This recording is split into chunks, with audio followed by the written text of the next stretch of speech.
Okay, we have looked at the plan view, and this overall course is trying to teach you how to draw, how to be able to represent what you want to do, and put it on paper with a pencil before you have to actually build it. So the idea is being able to sketch. It's basically a drawing strategy or tactic or approach to try and represent your ideas on a piece of paper, and eventually you could take it into any kind of an art field, a creative expression situation where you're putting something out there sort of on two dimensions, on a piece of paper, on a canvas, or what have you. But in this case, we're looking at how to draw fake rock or faux rock projects. So we have looked at the plan view. We also looked at the perspective view using the tracing paper. And now what we're trying to do is understand how do you do that freehand. I want to just take you from tracing, which again, I showed you how to do that with that tracing session. And so we want to try to look at this from a freehand point of view. And so how do we do that? How do people do that? And it's straightforward and it is simple, but it does take practice, like everything, like we've talked about before, to get this stuff dialed in. It's, get your eye trained, as I mentioned, I think, on the last session. So we're trying to figure out how to do that. So in this session, I want to show you, again, we're trying to learn how to do a perspective drawing freehand. I'm doing it on a whiteboard here, and I haven't done this in a long time, but we will see what we can do to show you what that process is. I've taken a photograph of a rock that I made back in the day, a single satellite rock, and we're going to try and duplicate that as if we're looking at the picture, and then we want to try and replicate that or match that onto our piece of paper, or in this case, a whiteboard. So I've got a picture of this rock right here, as you can see, and pretty cool. The color on the rocks looks pretty good. And this is an amazing DeskJet printer, how I can just print that out on a piece of paper. That's just a regular photograph. So that's a finished faux rock. And we're going to try to show you how I would duplicate that onto a piece of paper. So we're going to put that up here.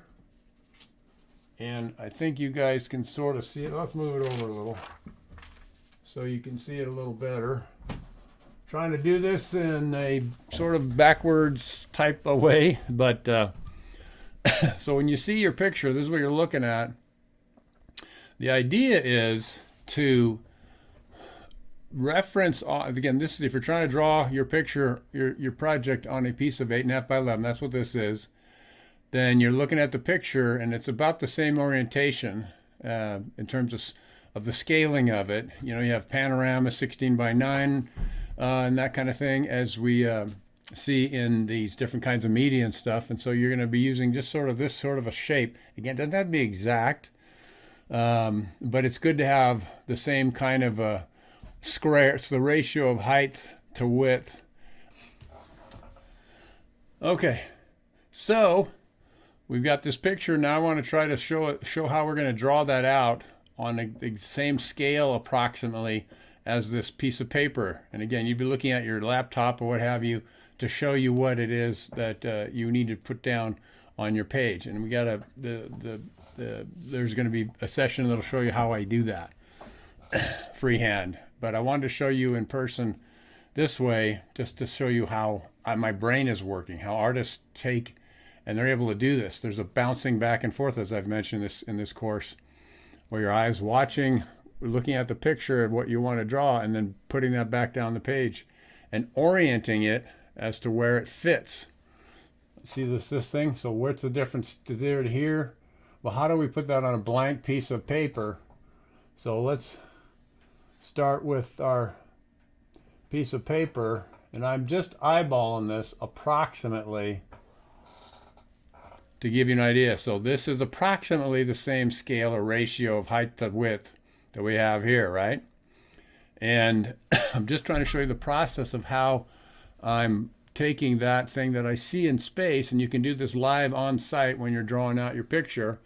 You can be doing that, looking at the distance to where things are, and you can start orienting where things are on this page you're doing when you're doing a freehand drawing, a life naturescape, if you will, of a picture, and you're drawing it out from looking at nature, looking at the thing. In this case, we're looking at a picture, and I do it on my desktop, which I'm using right now to make this video. Okay, so I'm looking at that. So I feel you can start the bottom corner right here. And I'm trying to work and be backwards and reverse my efforts here. But see, that's a good spot to start. So we could start down at the bottom right down here and try to come up with approximately the same location, right? So I'm looking up here, and so that's about there. So I'll start, I'm bouncing my eye from this edge going up, and I can see over here that the end of the rock is about here somewhere. And again, I'm using the same approximate ratio. And I'm looking at this overall space right here, and I'm seeing that little tiny distance. How far away is it from the corner in relationship to all the rest of this stuff? So it's pretty close. So we'll say right there. And that's when I'm looking, my eyes bouncing back and forth, and I'm starting to move my eye up. Right? It looks like this right here is starting to pitch at about halfway. So the halfway point, that's where, and it's leaning, it's going out away from this, so it's pitching back, right? And then it starts to roll over. How's that angle? So are those angles, are they the same? That part right there and that part right there, right? Going back to this point, we're looking at how that goes up. And I'm looking at this little spot here. So that's this spot. And I'm going to move that down this way.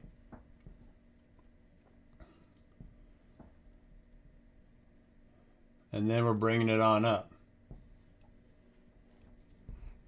On your paper, remember the eraser's your friend, right? So we've done like this part all the way to here about. There's a shadow that sort of is in there too. It looks like this is pretty far up compared right here is a little bit higher. So I'm going to move it up a little bit. And it kind of comes down sort of and then moves up. You tracking on that? See how that works? So I'm trying to make this chunk of space be the same on my page as it is in the landscape, in the outside picture, right? So we'll move over this way. There's a distance. The shadow, you can use that in your drawing if you want, but the rock work is right here. So there's a space from this spot down here to where it starts to taper across. So I'm looking at this dimension here, seeing how wide it is as it compares to all the rest of it. It's pretty small, so I'm going to make it about like that. So is this distance about the same relative percentage of this whole space that it utilizes before it starts to come up? Again, we're just starting off with sort of a rough idea. Now I look at the angle and how it's coming across. I don't want to do the shadow right now. You could add that in later. I'm trying to come across at an angle. So throw that in there and see how it comes across. This is getting pretty close, but where is that on our page? Well, it's below middle. Maybe it's right about there, let's say, right? So again, I'm extrapolating from my picture back down. I'm doing it bigger for this whiteboard example, but you'd be doing the same scaling relationships back and forth. You're bouncing back and forth, your eyes bouncing back and forth, if you were making it smaller. So instead of making it to this size, maybe you're making it to that size. The same relative distances would be on a smaller piece, right? It's just using things as a reference point and then trying to bring that down onto the drawing page or paper or canvas. If you're just sketching this out on a canvas, a sketch pad, a drawing pad. If you're doing murals, it'd be on a whole big wall. So it could be 20 by 40 feet or what have you. It's the same idea though of locating the items you want to put in here. This is just a rough, raw rock shape. So that's, since that's what we're talking about here is how to make artificial rock projects and how to draw those out. This is a rock shape, but if you were doing animals or people or logos or what have you, same procedure. You can also use a grid when you're just duplicating things straight back and forth with logos and stuff, which I did a lot in sand sculpture and stuff. And artistry, you Google, how to use a grid to draw things out. I'm sure you'll find tons of content on YouTube and stuff to show you how to do that, right? So we're again with the process. How does an artist represent a picture, and what are the steps? Because people just do it, and I just show it in some of these videos, and I can imagine it'd be like, how does he do that? Well, this is how I'm trying to break it down. So this is how I do it. So my eyes bouncing back and forth and just comparing relationships and orienting them from a cube or a rectangle, it is in this case. And I'm duplicating that on another rectangle, which would be my little piece of paper. This whole course is about me drawing pictures on 8.5 by 11 pieces of paper with a pencil, just a pencil, and those have manifested hundreds of thousands of dollars in sales, and even over a couple million bucks over the decades, because I've been doing this long enough to where it accumulates. So I just want to let you know, a piece of paper and a pencil is all I've been needing to do to get people to go, oh, that's what this guy wants to build. Now I understand he's trying to build that. So we're trying to get you that same skill set, that same ability to be able to represent what you want to do to a potential client, or if you're trying to design something for yourself, you can kind of figure out what you want to do. The plan view, like we talked about, is looking for the top down. That puts that thing in scale and places it on the dirt, and so it will fit. And well, I don't have 10 feet here. I only have 7.5. Well, that means I have to push this over that way, what have you. So the plan view and all we talked about there, that is getting that figured out and dialed in. Now we're talking about the perspective view and how to freehand draw that. And we'll show that after this little demo here on the whiteboard. But okay, back to our drawing. You can see how it's starting to take shape on this side, and we're just trying to duplicate that part up there on the whiteboard. If I get my fingers figured out. Yeah, over here. Over there. There we go. Yeah, turn around, I can see it better. I don't know how the sound is with this thing, but so let's keep going and see if we can get this thing fairly close. So we got this point. We're just trying to duplicate that again. That's there. We're trying to find that approximate place. Where does it go? How big is this chunk compared to that chunk? Well, how big is that chunk compared to that chunk? And I'm just eyeballing it. It doesn't have to be exactly perfect. Okay, you can tweak it and get it all dialed in with more detail if you want to. So this comes up. I can see it starts to roll. The distance also right here between this and this, I want to get that about right. So I'm looking at this picture. It's about the middle of this piece of the scale. It's about 50% in the middle. That's about the middle of the rock. So the rough estimate of that is about right there. That space right there between the rock and the edge of the paper is about this. So I know that the rock comes up and then it does a little jog at that last little spot, right? Are you following how we're doing this? So now that's the middle, and it rolls up, and then it starts to crawl back around and curve back. All right, so how far over does that go? Well, it goes up somewhere right about here. So how does that break down in terms of this whole overall page? Well, it seems like it's about right there. So I'm looking at this distance as it compares to this distance. And I want to duplicate that on this. This right there, that looks like this could come over a little bit. So this and this are trying to match this. It's just scale. They were scaling it off what we see. And again, this is a picture, but you could be standing there holding a piece of paper, and then when you're looking at a picture, you don't have, when you're looking in real life, you don't have that, the edges of a piece of paper photograph to look at. So you have to start picking some place to just start, and then you work outward from the middle. If you're freehanding this with a sketch pad, you have to pick a point on the picture and then just start drawing. This kind of process I'm talking about here is duplicating a picture, a photograph, and you can use your desktop and put it on your desktop and orient with the corners of the page, kind of like we did with the plan viewing, how we got that thing situated properly on there. When you're doing it in freehand, you have to bounce your eye back and forth and then keep comparing the items that you're drawing in to each other inside this. So it's different than what we have here.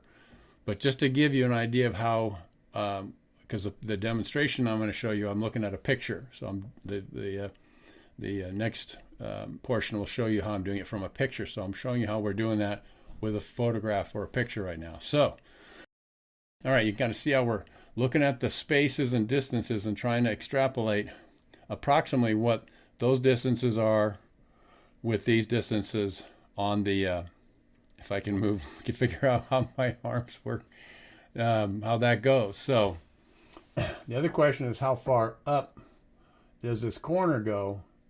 And again, just so this doesn't confuse us, that's about here, right? So this part to this part, what's that about? How do they compare? Well, it's about like that, I'd say. And my bounces from here to here. And for you, you'd be looking at your picture, your photograph on your laptop, or looking at the photo next to your picture or above. I like having it above so I can just bounce back and forth that way. All right. So we can see that's about what we want to try to orient to. So that means, and this part's where how far this weight is. So we get to about there, right? And then we're just going to come down. It dips in a little bit. This is almost level or horizontal, but not quite. So it's sort of tapering. And then there's a bump. All right? This looks a little more squished than this, but again, the shadow is what I'm trying to ignore. So we might not be too far off. Now we're coming back. We want to draw the rest of it. So this is the outer edge of our item that we're trying to draw in. Now we have to start figuring out the rest of it. And so how do we come across here? So somewhere around here, we're going to pick the corner. All right, and that's the spot where our rock's going to start coming across. Now I'm looking back and forth, and it comes over to here. This looks like a straight shot up, about. It looks pretty vertical, so I can keep that going. Maybe it comes over a little bit. There's a little crack we see right there, right? Now we're coming down this way. It's starting to, it's going from sort of a narrow spot, and it's going down a little bit. And again, the eraser is your friend. So it's coming down. There's a little notch right there. So we'll put that in. And again, I'm bouncing my eye back and forth. It looks like it's a little, the notch is a little bit to the right of the center of this piece of paper. So I'll put it right there. And so that's coming across. And I'm using big movements with my whole arm as drawing. When you have your hand and it's a piece of paper, you can really get exact with all these lines and stuff. But you're seeing how I'm duplicating the picture onto another place, another canvas or piece of paper. Again, we're looking at a photograph, in this case printed out, duplicating that onto a piece of paper. In this case, it's going bigger because I want to be able to show you guys how this works.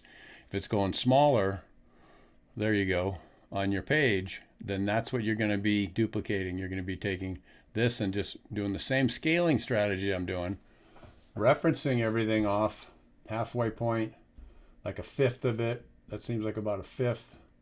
And midway here, midway there, where things top off at in your picture. Same process on any size. So again, this is the proximate reference point.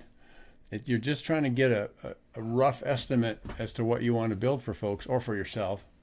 And so it doesn't have to be exactly to scale on these perspective views. And I always say on the bottom, I say not to exact scale, and I put underline not. For all the drawings I've ever done for clients, I've always said not to exact scale. And that's because it isn't. But they've always been adequate to represent what I'm trying to do for the client, okay? And so you can kind of see how this works, how it references back and forth. So I'll keep going.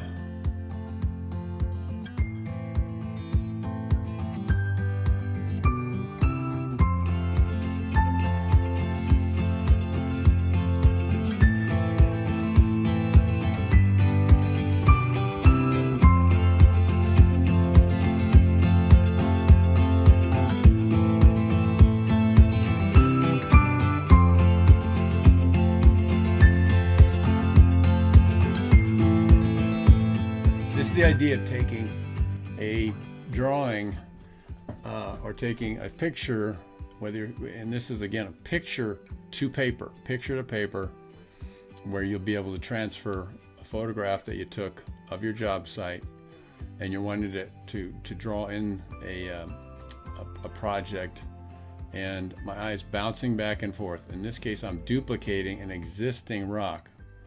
So if you're drawing in a feature, then it's a process of practice. And we've seen some of those demos in earlier sessions, how we do that. Starting with the waterfall weir, where the water jumps in the pool. That's where I start, and I build out from there the boulders as we work back. So now you just got to practice.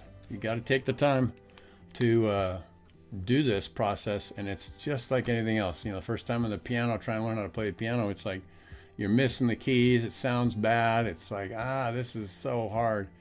But with muscle memory in your hands, you're developing your eye and your ability to see, and then take that process out and put that onto a piece of paper. Again, you can go all the way into canvases and oils and pastels and all the rest of it, anything artistic that you're expressing in 2 dimensions with a pen or a paintbrush, what have you, or charcoal, what have you. So here you go. That's how the process is, and then you can shade all this stuff in, as you see in some of the demos that we're going to have coming up. So, all right, there you go. Let's see what you think about that, and move on to the demo right now, and then you can practice.